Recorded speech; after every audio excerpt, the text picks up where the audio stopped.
ଗୃହରେ କେଉଁ ରଙ୍ଗ ଲଗାଇଲେ କ'ଣ ହୁଏ?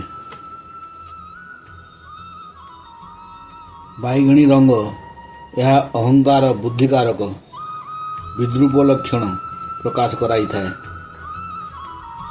ସବୁଜ ରଙ୍ଗ, ଏହା ଭୋଜନ ପ୍ରିୟ ଏବଂ ପ୍ରଗଳଭତା ବଢ଼ାଇଥାଏ।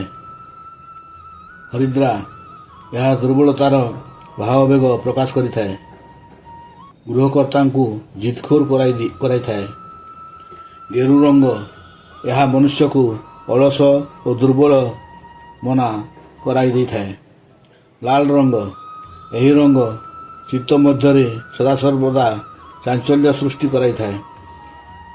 ମନୁଷ୍ୟର ଭାବକୁ ବିରକ୍ତିକର କରାଇ ଦେଇଥାଏ। ଧଳା ରଙ୍ଗ, ଏହା ମନୁଷ୍ୟ ସ୍ୱାର୍ଥପରତା କରାଇ ଦେଇଥାଏ।